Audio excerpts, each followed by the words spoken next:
अस्सलाम वालेकुम। एक ताज़ा तरीन रिपोर्ट पर हम बात करते हैं कि बीजेपी की चाल और सेक्युलर राजनीति को समान नागरिक संहिता का मैदान नहीं छोड़ना चाहिए। समान नागरिक संहिता की चाल के डर से सेक्युलर राजनीति को समान नागरिक संहिता का मैदान नहीं छोड़ना चाहिए। मैं आपको ले चलूं समान नागरिकता संहिता का प्रस्ताव को फिर से लाने की पीछे बीजेपी का मकसद विपक्ष को अल्पसंख्यक समुदाय के रूढ़िप्रस्त नेतृत्व के साथ दिखाना है और विपक्ष है कि इस जाल में फंसता जा रहा है। आपको एक रिपोर्ट बता दें जो योगेंद्र यादव ने लिखी है, उस रिपोर्ट पर आधारित है ये छोटा सा वीडियो। आपके बीच में बड़ा भी हो सकता है लेकिन आपके काम का है। बीजेपी ने समान नागरिक संहिता पर विवाद को फिर हवा दी है। चुनाव से पहले ये प्रत्याशित था। अफसोस ये है कि इस विवाद पर आने वाली प्रतिक्रिया भी बिल्कुल प्रत्याशित है। विपक्षी नेताओं ने बीजेपी के इस कदम की कड़ी निंदा की है। मुद्दे को उठाने के लिए विधि आयोग की जरूरत पर सवाल खड़े करते हुए विपक्ष ने कई नेताओं ने समान नागरिक संहिता के खिलाफ कारगर तरीके से मोर्चा संभाल लिया है। मुस्लिम संगठन इससे एक कदम आगे हैं। उन्होंने समान नागरिक संहिता संबंधी पहल को भयावह करार देते हुए इसे अल्पसंख्यकों और संविधान के खिलाफ बताया है। इससे विडंबना कहें या त्रशादी कि बीजेपी समान नागरिक संहिता के संवैधानिक वादे को लागू करने पर आमादा है दिख रही है, तो दूसरी तरफ सेक्युलर राजनीति इसकी राह रोकती दिखाई दे रही है। बीजेपी यही दिखाना चाहती है कि नागरिक संहिता पर बहस ने अभी जो शक्ल अख्तियार की है वो बीजेपी के मन माफिक है। हमारे वक्त की एक पहचान ये है कि राष्ट्रीय स्वयंसेवक संघ आरएसएस और बीजेपी हिंदू धर्म परंपरा राष्ट्रवाद आदि जिन जिन दायरों पर अवैध कब्जा करते जा रहे हैं, सेक्युलर राजनीति खुद वहां से पलायन करती जा रही है। इसकी नई मिसाल समान नागरिकता संहिता है। अगर सेक्युलर राजनीति को इस पलायनवाद को रोकना है तो उससे समान नागरिकता संहिता पर अपने एक सिद्धांत निष्ठ और प्रगतिशील रुख पर अड़िग रहना होगा। सेक्युलर राजनीति को ये बात दावा ठोक अंदाज में कहनी होगी कि समान नागरिक संहिता का किसी धर्म विशेष के रीति रिवाज और आचार व्यवहार से कोई लेना देना नहीं है, बल्कि समान नागरिकता संहिता तो विभिन्न धर्म समुदाय और किसी भी धर्म समुदाय के लोगों के बीच बराबरी की संहिता समान धारण की सर्वोच्च प्रतिष्ठा का मामला और ये धारणा लैंगिक न्याय को सुनिश्चित करती है। ये धारणा लैंगिक न्याय को सुनिश्चित करती है। बात को समझना कि बातें क्या हो रही हैं, उनको पकड़ना। समान नागरिकता संहिता का विरोध एक आत्मघाती राजनीति है। साथ ही ये विरोध साल 2024 के लोकसभा चुनाव के मद्देनजर रणनीति तौर पर भी बुरा माना जा रहा है। समान नागरिक संहिता का तर्क, समान नागरिकता संहिता की धारणा एक सीधे सरल मगर ताकतवर तर्क पर टिकी है। ये तर्क कानून के समक्ष समानता का तर्क है। अगर देश के सभी नागरिक के लिए दंड संहिता एक है तो फिर क्यों न सभी के लिए नागरिक संहिता भी एक समान हो। बेशक विभिन्न समुदाय के लोग अपने विभिन्न रीति रिवाजों का पलायन करें, लेकिन ऐसा तो नहीं होने दिया जा सकता कि किस नीति रिवाजों के पलायन से व्यक्ति के मूलभूत अधिकारों का उल्लंघन हो। बेशक किसी समुदाय को धर्म और संस्कृति विशेषक अधिकार हैं, लेकिन क्या इन अधिकारों को ये छूट दी जा सकती है कि वह समुदाय की स्त्रियों को हासिल बराबर के अधिकार का उल्लंघन करे? ऐसा नहीं है। अगर क्या है तो आप जरूर कमेंट बॉक्स में लिखिएगा। ये कोई आज बीजेपी के बनाए तर्क नहीं, महिला संगठनों की समान नागरिक संहिता की मूल मांग के पीछे यह है कि तर्क है कि संविधान सभा में इस बात को लेकर एक व्यापक सर्वसम्मति थी। दरअसल एक प्रस्ताव तो ये आया था कि सामान्य नागरिक संहिता के प्रस्ताव को मौलिक अधिकार वाले हिस्से में रखा जाए, लेकिन देश विभाजन की पृष्ठभूमि में इसे टाल दिया गया। ऊपर जो तर्क दिए गए हैं उनका इस्तेमाल सामान्य नागरिक संहिता की पैरोकार में जवाहरलाल नेहरू, भीमराव अंबेडकर, राम मनोहर लोहिया ने किया और इसी तर्कों की जमीन पर स्वतंत्र भारत की नारीवादी आंदोलन ने सामान्य नागरिक संहिता की मांग की थी। संविधान के अनुच्छेद 44 में राज्य के नीति निर्देशक सिद्धांत के अंतर्गत यह सिद्धांत गैर न्यायिक वर्णित है कि राज्य भारत के पूरे भू क्षेत्र में नागरिकों के लिए एक समान आचार संहिता लागू करने के प्रयास करेगा। हम में से जो लोग लगातार मांग करते हैं कि राज सत्ता को संविधान में वर्णित नीति निर्देश सिद्धांतों का पलायन करने का अधिकार होना चाहिए। इन्हीं नीति निर्देशक सिद्धांतों में शामिल एक प्रमुख सिद्धांत से अचानक मुंह नहीं मोड़ सकते।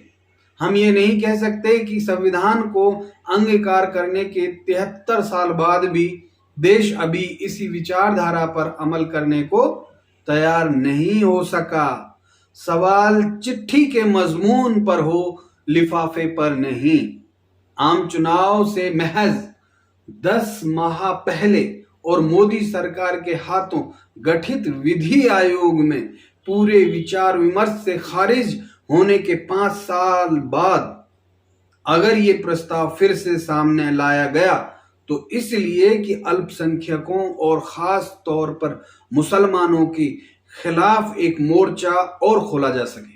मकसद जनता जनार्दन के सामने ये जाहिर करना है कि कांग्रेस सरीखे दल पारिवारिक कानूनों में सुधार करने पर आगे आगे रहते हैं, लेकिन मुसलमान और ईसाई के साथ ऐसा करने की उनकी हिम्मत नहीं होती। इरादा ये जताने का रहता है कि विपक्ष अपने नजरिए में मुसलमान और ईसाई समुदाय के रूढ़िप्रस्त नेतृत्व से मेल में है। 3 तलाक मामले में उठी बहस की तरह सामान्य नागरिकता संहिता के मामले में भी विपक्ष बीजेपी के बिछाए जाल में फंसता दिख रहा है। विपक्ष के सामान्य नागरिक संहिता के विचार का विरोध करने की जगह ये सवाल नहीं उठाया जा सकता कि बीजेपी सामान्य नागरिकता संहिता की भावना का सत्यानाश कर रही है। वह सामान्य नागरिकता संहिता को गलत और आशय देना चाहती है। नाम देकर भड़काने से अच्छा है कि आलोचक सामान्य नागरिक संहिता के सार तत्वों पर बात करें, उसके अर्थ और आशयों पर बहस खड़ी करें।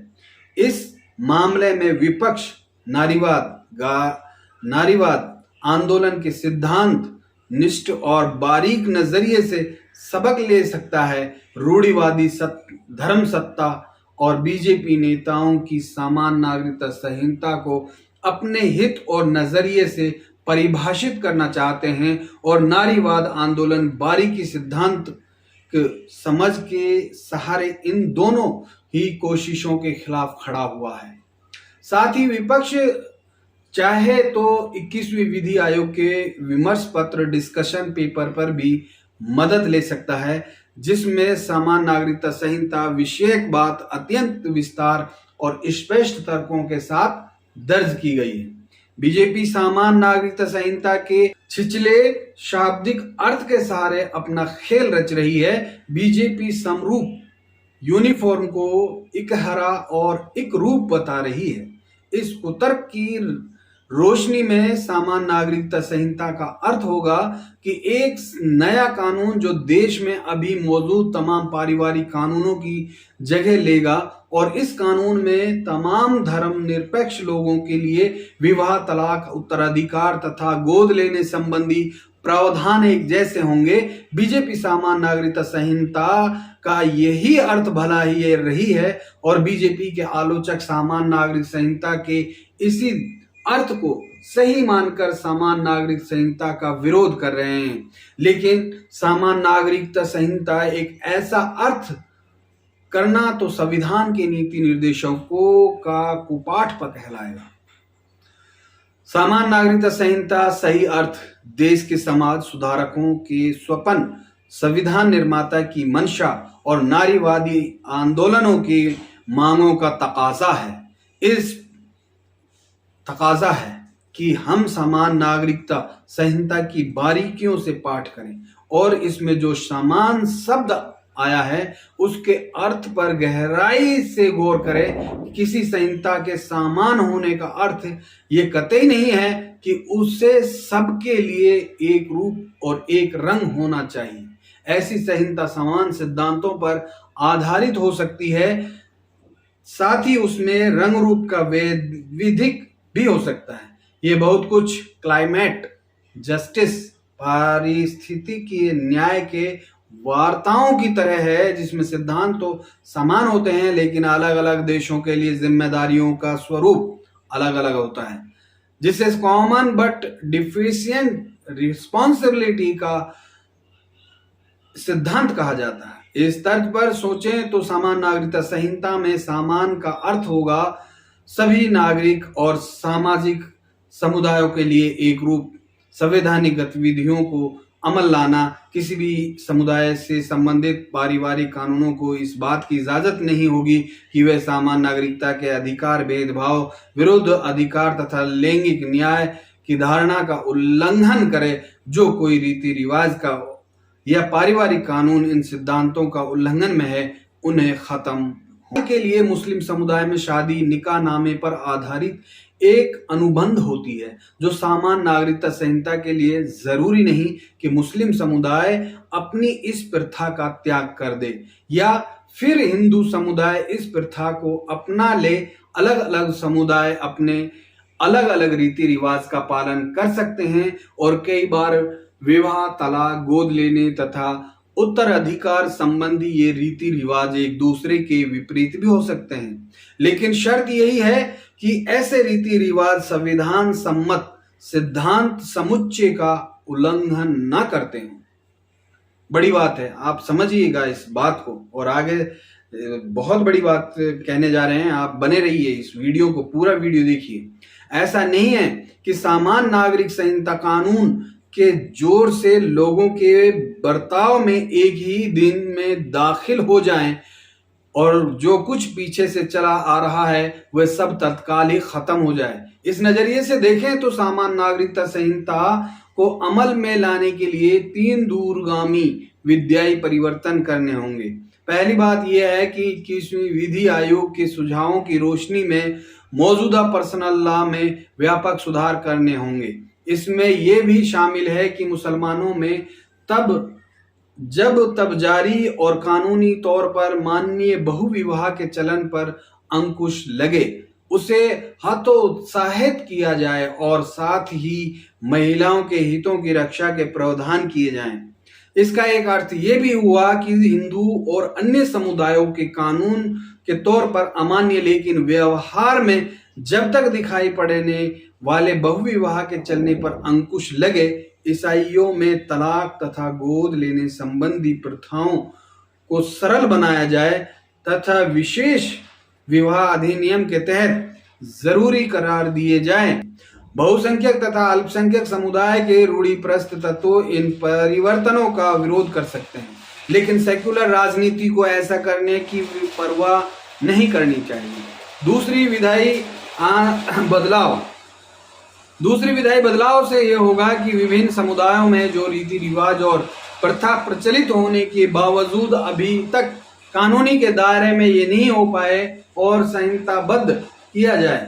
मिसाल के लिए एक सिद्धांत यह है कि किसी बच्चे की गार्जियनशिप या उसकी कस्टडी से संबंधित विवाद में सबसे ज्यादा ध्यान बच्चे के हित का रखना चाहिए।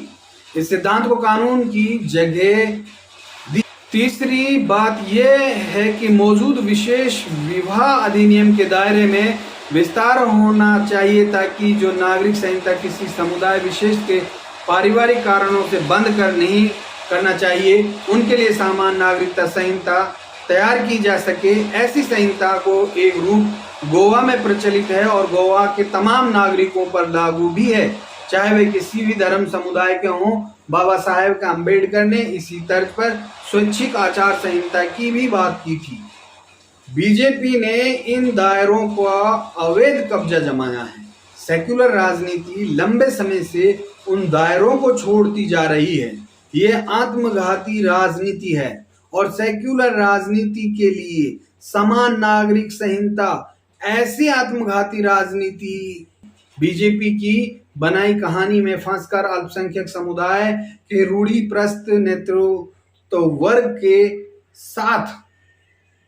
नेतृवर्ग से हाथ मिलाने की जगह सेक्युलर राजनीति को बीजेपी से साफ साफ कहना होगा कि साझा पट्टी नहीं चलेगी। आप प्रस्तावित समान नागरिकता संहिता का पहले कोई ठोस मसूदा तो तैयार करके लेकर आइए, तब आगे बात करते हैं। आप देख रहे हैं हक न्यूज, मैं शफी मोहम्मद। इस वीडियो को ज्यादा से ज्यादा शेयर कीजिए, जिससे कि लोगों के बीच एक आचार संहिता के लिए एक विचार उत्पन्न हो। बहुत बहुत शुक्रिया, धन्यवाद।